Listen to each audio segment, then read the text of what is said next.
Good morning and welcome to the Perseus Mining Investor Webinar and Conference Call. All attendees are in a listen-only mode.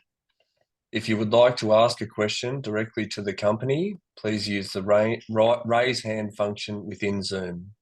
For those phoning in, dial *9. I'll now hand over to Perseus Mining Executive Chairman and CEO, Jeff Quartermaine. Thank you, Jeff. Yes, thank you, Nathan, and welcome everyone to Perseus Mining's webinar to discuss our December 23 quarter report. As usual, this morning here in Perth, I'm joined by our CFO, Leanne de Bruin, who works with me here in Perth and who's been very good to get up at 6 o'clock in the morning to participate in the call. And we'll be available, both of us, to answer questions a little bit later as needed. Now, the agenda for today's call is that firstly, I'll provide an overview of what Perseus has achieved operationally during the quarter and as relevant post the end of the quarter. And as I said, then we'll have a Q&A session in which Leanne and I will be happy to address any questions that you may have about either the quarterly report or our business in general. I expect that given our recent announcement regarding our intention to make an offer to purchase all of the outstanding Corp shares, you may have some questions on this. And if so, I'll be more than happy to discuss this with you at the end of the presentation. Now, as usual, I'll try and keep the presentation as brief as possible, as all the details that you really need to understand what Perseus has achieved this quarter are fully documented in the market release that was published earlier today. But let me highlight a few points. And for those of you who are listening to this call on your computer, you should be able to track my comments visually on your screens with the presentation. Now, I guess it's starting to become a little bit repetitive on these webinars, but once again, this quarter, our team at Perseus has delivered another very strong operating performance, not only in terms of gold production, but also all-in site costs and cash flows, but right across the company, including the business growth area, where we are endeavouring to expand and upgrade the quality of our asset portfolio. The strategic benefits of having multiple mines in our portfolio has once again been ably demonstrated this quarter. Sissingué, the mine that had an awful September quarter due to very heavy rainfall, has improved dramatically. Edikan just continues to power on, performing on target week in, week out, much to the surprise of some of the commentators who were critical of Edikan in its early years. And Yaouré, for the first time in its history, has experienced a few challenges, but is still the powerhouse of our business. So across the three operations, things have balanced out and the group has done very well. Now, notwithstanding the ups and downs of mining, we've, as I said, done very well, comfortably achieving production guidance and comfortably beating our cost guidance and simply continuing to do what we've promised to do. Bit boring perhaps, but good from our point of view. So without further ado, let's turn to the scoreboard, as they say, and just see what I'm talking about.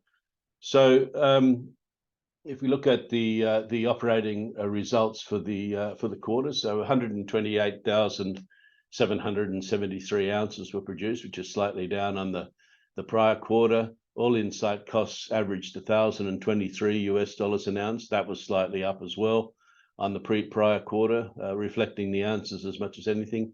The average sale price was $1,963, so that was up a little bit on the prior quarter, about $27 an ounce, giving us a cash margin of $940 per ounce, which converted to notional cash flow of $122 million from the operations, and leaving us at the end of the quarter with a net cash and bullion balance of $642 million. So that was up about 8% on the previous close of the period. And we'll talk about that in a moment. So Perseus is firmly on track to, with what we're doing, to continue to fund growth and to continue to return capital to shareholders. Now, if we look at what that means in terms of half year, which is how we guide on, and the calendar year, it's similarly very strong. I mean, on the calendar year, 23, 528,486 ounces in the upper half of the guidance range, $984 per ounce all-in site cost, and that was below the guidance range. We were selling it for about $199, the gold $199 an ounce more than we did in the prior year, and cash flows were were very strong. Notional cash flows were strong. In fact, $492 million notional cash flow in calendar 23, delivering that cash balance that I mentioned earlier on. I've got on the screen there now a chart that has been tracking our performance in previous quarters, and you can see that quite clearly. All three mines are performing very well and are achieving or exceeding production guidance and in line with all-in site cost guidance as well. Now, while this has been going on, the production and the costs have been quite consistent now over a long period of time, period on period. But what has occurred, of course, is that the gold price has been rising during this period, which has led to a steadily growing cash margin, which has been the thing that has driven that cash balance that I referred to earlier. If you look at how we've performed relative to our guidance over a similar period, we're well matched to the guidance that we've given, certainly in terms of production. In terms of costs, we've actually been running below the guidance range in the last 3.5 years, and I'll talk to that in just a moment. But certainly we're keeping a lid on things. Now, the only times that we've missed the guidance ranges was in the first 6 months of COVID, and I don't think too many people would hold us to account too much on that. If we look at the individual operations, Yaouré, as I say, it's been going reasonably well. It's down a little bit this quarter. It's still producing 47% of our total production. The slight dip in production was driven by grade relative to the prior period. The production cost at $794 an ounce and all-in site cost $960 was up on the previous quarter, but we did flag last quarter that we were going to be increasing the total material moved to make up for lost production during the quarter when we had very heavy rain, and that did occur and will continue to occur going forward. So in the next 6 months or so, we are going to see further increases in the all-in site cost as we bring to account accelerated mining rates. Now, Perseus, when we report all-in site costs, it's a little bit different to how other people do it, but included in that number is all of the costs that we incur. So a lot of people capitalize stripping costs and things like that. We don't. We report it in the all-in site costs. So, in fact, it isn't anything to be overly concerned about. We will be back on track fairly shortly, and things will settle down from there. But as you could see from that guidance slide earlier on, there were a few periods where we were moving less material than we'd planned as a result of weather and other things. But we have set a plan in place to get back on track, and there will be some costs associated with that additional work. Notwithstanding that, things are tracking pretty well. We're getting very good reconciliation against the block model. So it's about -1% on contained ounces across the block model for the last 3 months or so, and that's fairly tidy. We also released during the quarter an updated technical report for Yaouré, which gave an updated life of mine plan, and it also demonstrated the technical and economic viability of putting an underground mine down off the CMA pit, which is something that we will be doing in years to come, and that will extend the mine life for about another 12 years or so from now. So that's a fairly important piece of work that was done during the quarter. At Edikan, as I said earlier, it's been going along very well during the quarter. 50-odd thousand ounces produced, about 39-40% of our overall production. It's actually been a very solid result. I mean, runtime of 95%, grade of about 1.1 gram, recovery 92%. Those are metrics that are not normally associated with African operations, I have to say. But at Edikan, they're running exceptionally well. And an all-in site cost of $930 an ounce is a very, very creditable result in global terms. The cash margin from Edikan, a bit over $1,000 an ounce, notional cash flow around $51 million. So it's actually really working very well, and I guess it's validating the change in strategy that we implemented a few years ago with Edikan of pursuing cash flow rather than pursuing production. So rather than producing low margin ounces, we elected to produce high margin ounces it did knock our production down a bit, but certainly has benefited the bottom line. As at Yaouré, reconciliation is pretty good. We're about +5% on contained ounces there, so that's encouraging. And we will be looking to open up a new mining area in coming periods. This is the Nkosuo mining area, which is just to the north of the project. And with the mining lease, the license was approved by the Minerals Commission during the quarter, and so we're looking forward to getting started on that mining operation later in this year. Now, Sissingué, I said at the outset, Sissingué had bounced back from a very dismal September quarter where we had quite serious rainfall, and it's done very well. I mean, production's up about 70% quarter on quarter. The metrics of the operation are pretty solid. They're about 94% runtime. Your recovery is 91% or so. So very good performance. The costs are down quite a lot from the previous quarter. I think it was a bit over $2,000 an ounce in September, and it's down at about $1,500 an ounce at the moment. So that's quite a drop, and it will continue to drop in coming periods as our production steadily increases at Sissingué. The cash margin was $520 an ounce, $521 an ounce, and we made about $10 million a quarter. So, fairly handy little cash generator, a very tidy operation, and contributing well to the bottom line there. Once again, reconciliation's been good. I think it was +7% on ounces, so that's encouraging. The ESIA, the Environmental and Social Impact Statement that we needed to prepare for the Bagoué mining operation. You might recall we acquired the Bagoué operation a couple of years ago. That feasibility study was approved, and the mining license has gone through the Inter-Ministerial Committee and is waiting signature by the President. So we should get that fairly shortly. So the three operations have done pretty well. Now, looking forward, the guidance that we're giving to the market is down a little on the production in the December half year, and that does reflect what I was saying earlier about the impact of doing the catch-up mining at Yaouré, but it's still fairly strong in relative terms. So, and I should say at this point, I mean, we're 20-odd days, 21 days or so into the first month of the quarter, and I think we're running at around 12% above our budget. So it may turn out that our forecasts are a little conservative, but we'll see how things pan out as time moves on. Now, in terms of the financial position, I'll pass to Leanne to speak to this slide, if you wouldn't mind, Leanne. Thanks, Jeff. Hi, everyone. So as you can see, that quarter we've ended at 31 December with a cash balance of $642 million. We emphasize the point that we still have zero debt and an undrawn credit line of $300 million. Our net increase in cash was about $48 million.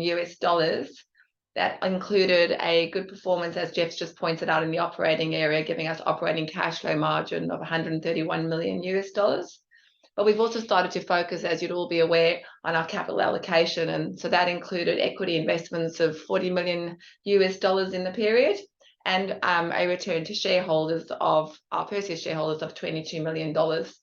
I sort of point out further that we've also contributed to the government through tax payments in Ghana of about $14 million, and continue to deploy cash back to our 10% shareholders in country through shareholder dividends. Then moving on to our hedge book, I think it's important just to emphasize our hedge book, which we focus on to ensure we've got some long-term certainty in our cash flows. We ended the quarter with a small increase in ounces of about 352,000 ounces hedged out at an average 2,062, which was a $32 increase on the quarter on quarter per ounce.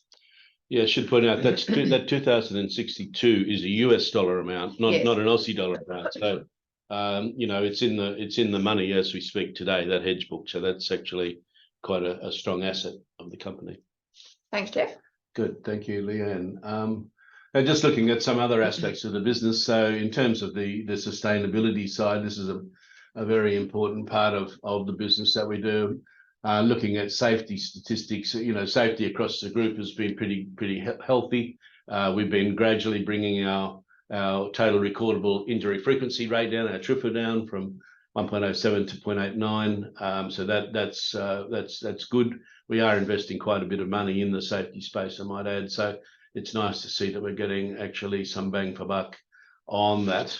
What is actually even more pleasing is that in reality, people are very much embracing the concept of safety, which is something that, you know, is not normally the case across African communities. So we are pleased that we're making inroads in that space. Speaking of the communities, we've continued to make fairly strong economic contributions to our host countries. It was around 150 odd million to 145 million US dollars during the quarter across the three governments, and you know, that obviously makes a difference. Our employment levels were about 95% of our workforce is local people, so a fairly limited number of expatriates. So we're contributing to employment in these countries, and we are looking at our gender balance and recognising the cultural differences between, say, Australia and some African countries. 13% is female, which is steadily moving upwards, and happy to report nothing of any note in either, you know, the community events or anything in terms of any environmental issues over the period. So that's all quite pleasing. In terms of our organic growth, I did mention earlier on the updated technical report that we produced for Yaouré, giving the updated life of mine plan and also the feasibility level study on the underground mine. It will produce, you know, extend our mine life at Yaouré for at least another 12 years, and I would be surprised if it doesn't go well beyond that, I have to say. And certainly it's increased the reserves. So we've got about 2 million ounces in front of us from this point forward, even though we've already had 3 or 4 years of very good production from the Yaouré mine. So that was an important piece of work that was done during the quarter. We've continued to look at our exploration activities quite a lot. I mean, in terms of Sudan, I should mention Sudan because you know, clearly that has been a bit of a setback for us. We do have SAF on site, and we are looking at restarting the exploration. I'll come to that in a bit more detail in a minute.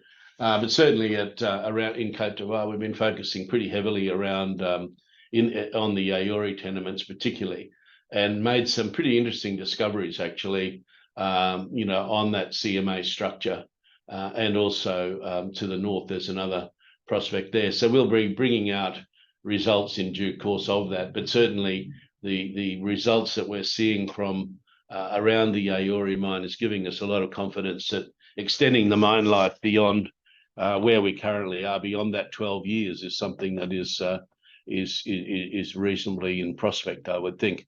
And similarly, the exploration up around Fimbiasso mine has generated some very interesting results as well, and we'll be speaking about that in more detail as this quarter goes along, I'm sure.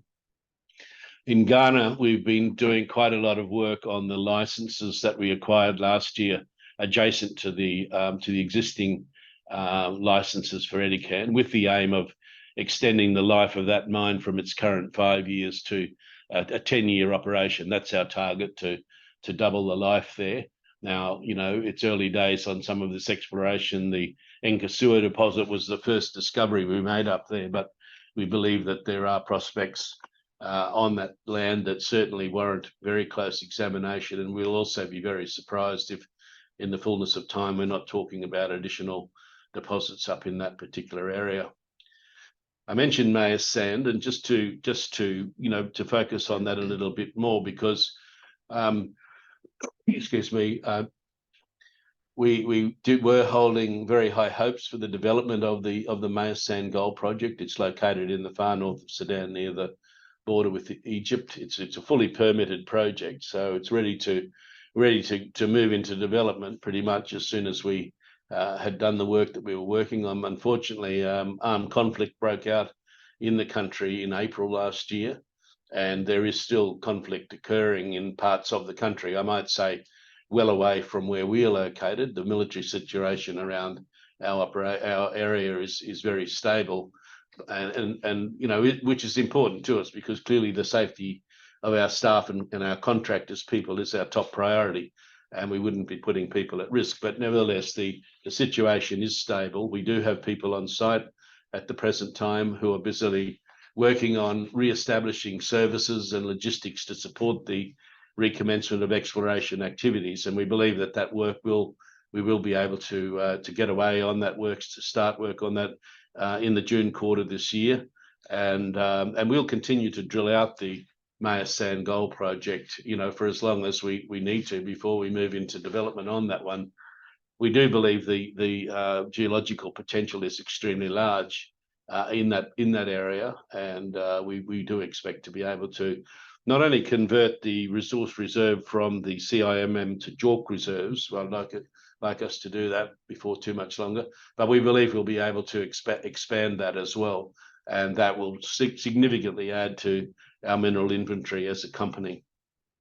Now, turning to organic growth, and this is one that I guess was in the newspapers yesterday.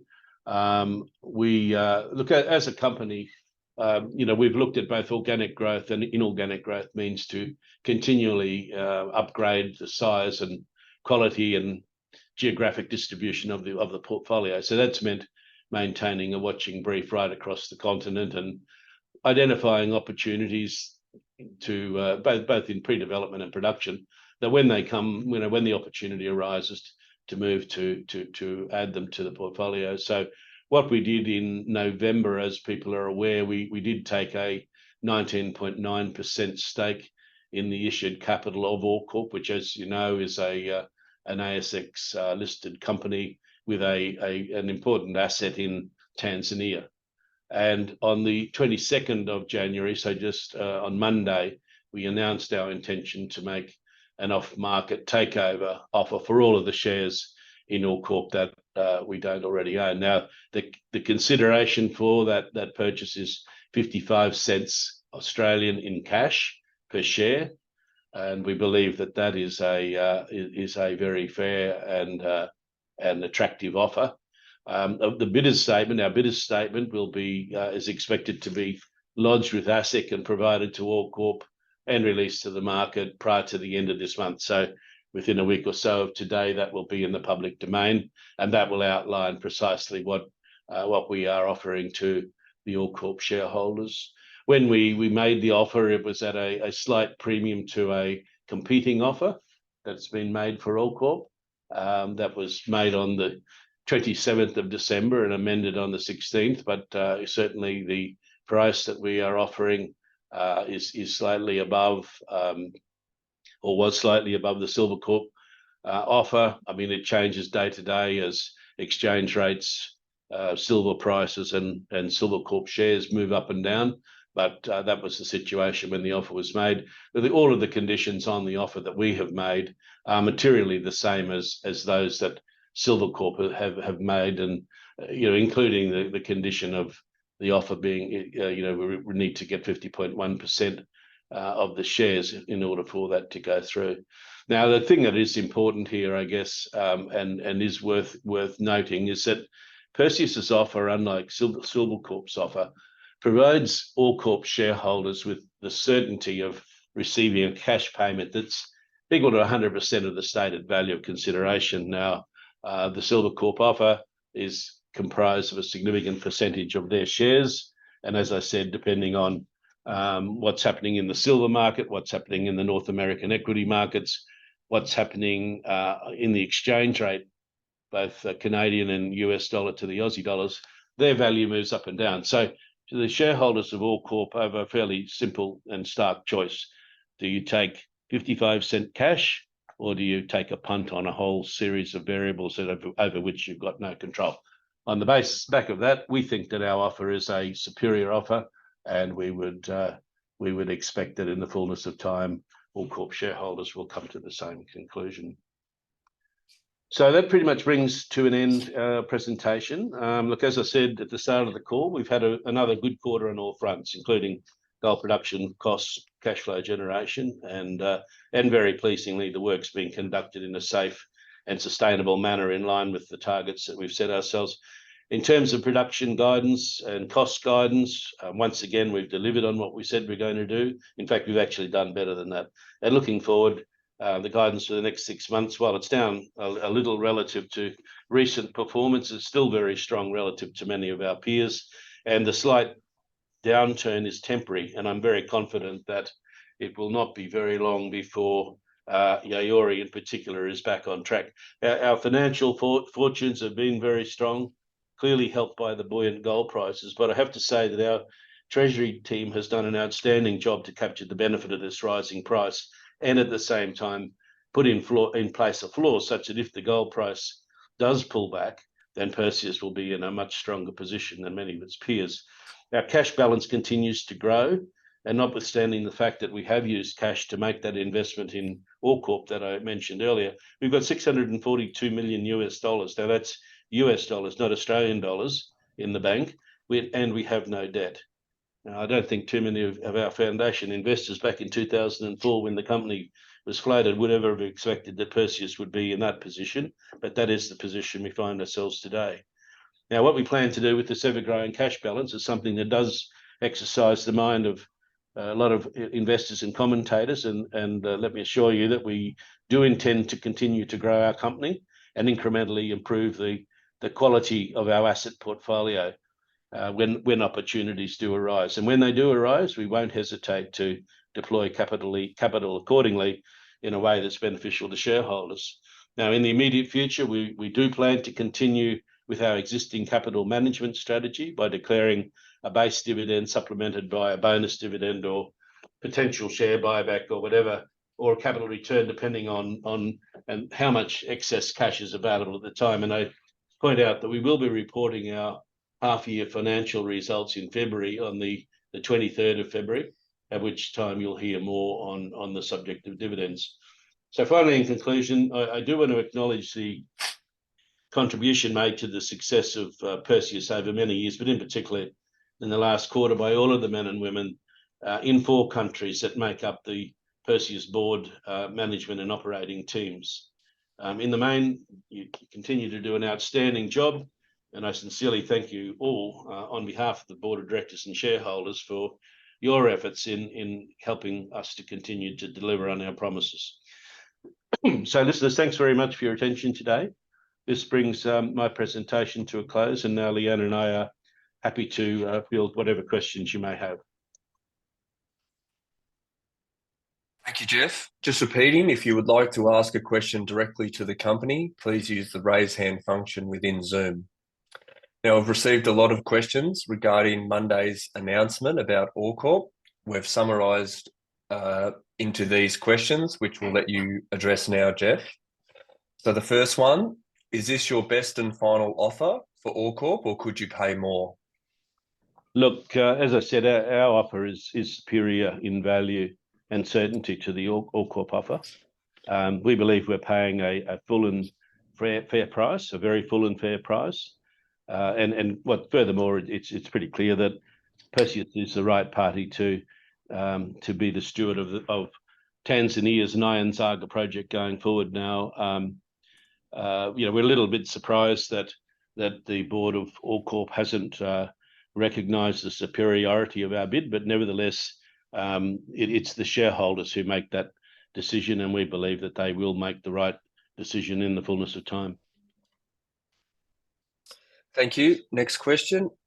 Have you received support from key Corp shareholders, including Tim Goyder and Nick Giorgetta?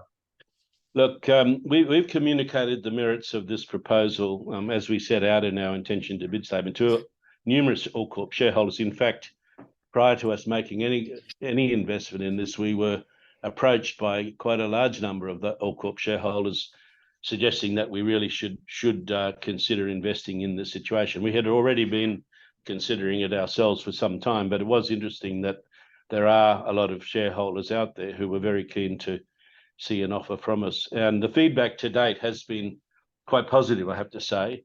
With generally stating the view that in their mind, the offer, Perseus offer, is superior to the Silvercorp offer. Now, in respect to specific shareholders and their intentions, I mean, the 2 gentlemen that you mentioned are intelligent and wise investors, and they will make up their own mind in the fullness of time. But as I say, they're canny investors. They know what value looks like, and I'm sure that in time they will see that this is a superior offer and appreciate the attractive nature of it. Thank you. Have you spoken to Silvercorp since the announcement of your offer? Well, look, Silvercorp's the second largest shareholder of All Corp at the moment, of course, and we are always open to discussing matters with shareholders. And I guess we have put forward our offer, and if Silvercorp would like to discuss that with us, then we're always open to speaking to them. But I would expect that they, like the other All Corp shareholders, see how attractive it is, and will probably talk to us in the fullness of time. Do you think you are paying too high a price, as you are paying nearly 1 times net asset value for All Corp?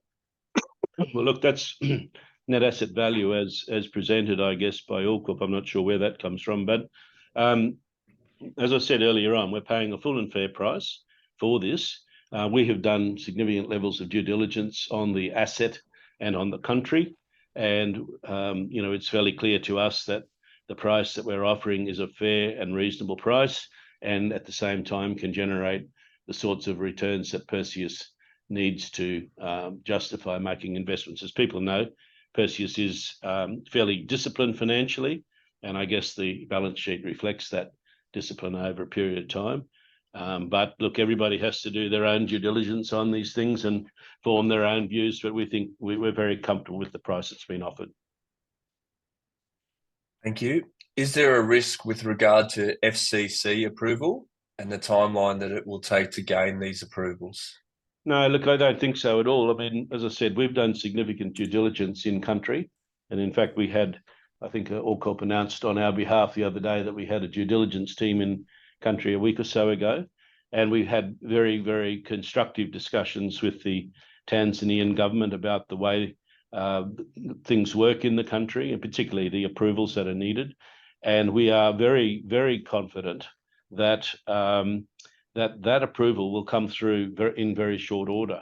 So I don't think anyone should be concerned on that particular front. It's clearly in the benefit, in the country's interest, to have a company like Perseus as the steward of that asset, because Perseus is in the position where not only do we have cash on balance sheet, we're not reliant on capital markets to fund, so we can move promptly, but we've also got a development team that's standing by ready to move. Now, that development team would have been working in Sudan had the war not occurred, and is ready to move from the various jobs that they're currently holding down within our operations to Tanzania should we be successful in this acquisition. So I think the Tanzanian government is very, very keen to see this project developed, and with that in mind, I don't believe there'll be any problems whatsoever in us receiving their full support going forward.